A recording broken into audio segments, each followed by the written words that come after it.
Hey guys, I hope everybody's doing well. Dino DVD. And, I've got an unboxing here or an unwrapping or whatever you want to call it. I did open it already, but I thought for the camera, I would open it as well. I had to go out to dinner tonight. I didn't have to go out to dinner. I went out to dinner tonight with the family. And so I opened it in the car when my wife had to run into a craft store to pick something up. And I didn't want to film it with all the kids in the car. So anyway, I'm going to unbox it now, though I've already seen it, and I like it. I was really looking forward to this one. It's a box set. It's normally about $100. It was on sale for 60-some% off at good old Amazon. And it is 30 for 30. A collector set, films 1 through 30. It's a 6-disc collector set from ESPN. And this is a selection of movies. In order to celebrate ESPN's 30th anniversary, they asked various directors to film movies that were an hour long, well, 51 minutes, 52 minutes, then commercials, of course. And these aired on, and I think they still air on ESPN. I know you can search on YouTube and find many of these, probably maybe all of these, but I really wanted the collection to have, so I went ahead and purchased this. It's for like $40, I think it was, but it looks really nice. It's here's the front, the slipcover on it, then you've got the side view. Everything looks like a little ticket stub here, as you can see, all the way around, and then the back looks like a large ticket. It shows you all the episodes that are on here. It doesn't always tell you exactly what it means, but each one has a clever little title, like King's Ransom, The Band That Wouldn't Die, Muhammad and Larry. Well, Muhammad and Larry is Muhammad Ali and Larry Holmes. If that's going to focus or not. Sometimes it likes to, sometimes it does not. Well, lots of stuff on here that's cool. And as the Los Angeles Times said, some of the best films of 2010, which is when which came out. The Peabody Award-winning series. I'm going to take the slip off of it now. And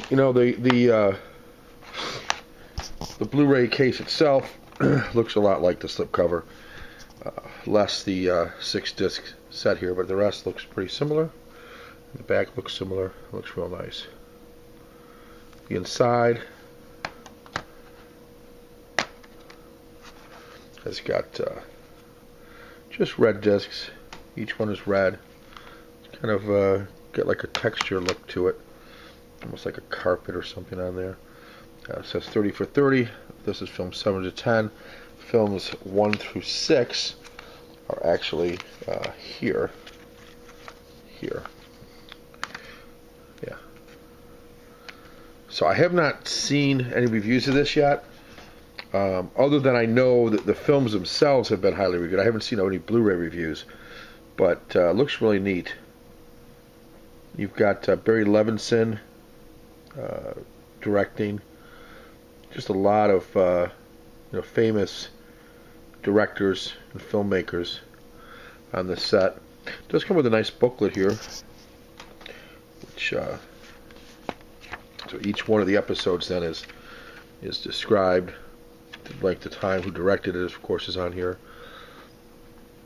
Peter Berg directed this one, The King's Ransom, which tells the story of the trade of Wayne Gretzky from the Edmonton Oilers to the Los Angeles Kings back in 1988. Now, what was unique about that was that up until that time, somebody of that stature was not normally traded, certainly in hockey, and it changed the face of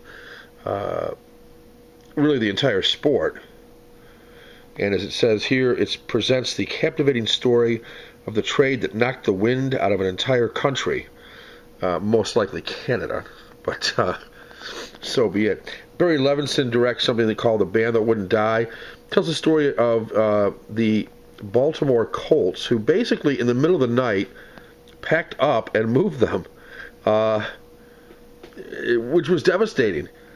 And it tells this the story of that move from Baltimore to Cleveland first, and then I guess back to Baltimore. I guess as the Ravens sometime later. Anyway, or did they become the Indianapolis Colts? I don't know. Hopefully they don't look. I can't remember. The Colts are one of those teams that messes with my head when I think about it. Small potatoes. Who killed the USFL? Yeah, back in the early 80s, there was something called the USFL, United States Football League. They actually challenged the NFL.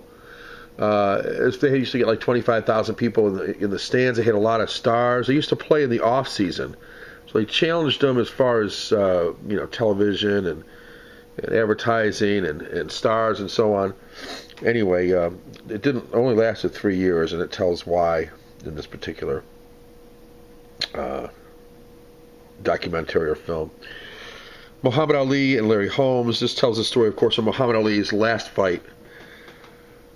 The one that many say may have, in fact, caused him to be the way he is today, or in part caused that.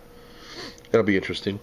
Without Bias, the story of Lenny Bias, who, after being drafted in the 1986 NBA draft, second overall, died 2 days later. And this forever altered many people's view of casual drug use. He was a casual drug user, not an addict. Went to a party, sniffed some cocaine, and died. So, interesting. The legend of Jimmy the Greek, who rose from basically nothing to very good respectability in the sporting world until he made a comment about an African American athlete.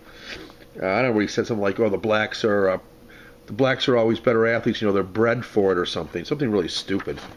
And it just was a terrible thing to say. And he ended up out of the sport. He was football, out of the sport. He was an odds maker, and you may or may not know Jimmy the Greek, but anyway, that's the story. So each one of these stories, I'm not going to go through all of them, but each one of these stories is interesting. There's stories about college football teams. There's a story about a trial in a small town where Allen Iverson was on trial for something. There's stories about BMX champions, NASCAR racers, Heisman Trophy winners. And then there's the ultimate, maybe it's not the ultimate story, but it asks the question, the movie's entitled June 17th, 1994. And it says, do you remember where you were on June 17th, 1994?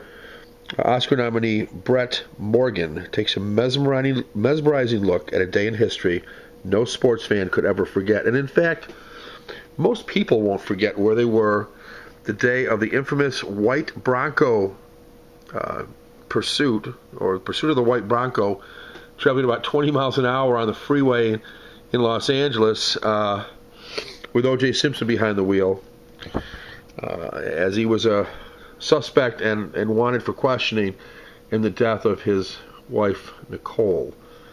And of course, that subsequent trial and his life ever since then has been certainly fodder for the paper. So lots of stuff here. Michael Jordan's story about going into the minor league baseball after having come back I don't know how many times and won championships. He did it all in basketball, and he decided that baseball was another sport he was good at. Maybe not good enough to play in Double-A, but maybe not good enough to ever make the majors, and that's what he found out. Just a lot of cool stuff here.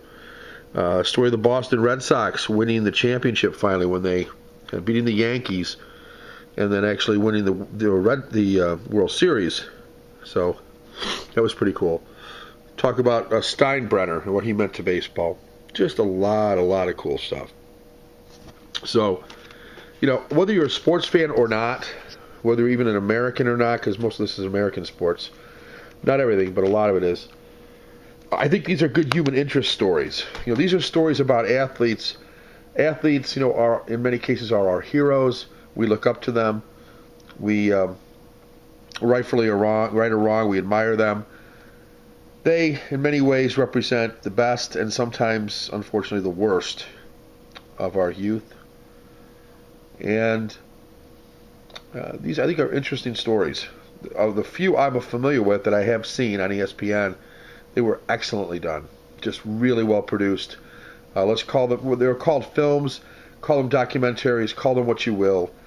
They capture for us a moment in time in a variety of sports, and either portray the greatness or the great falls of many.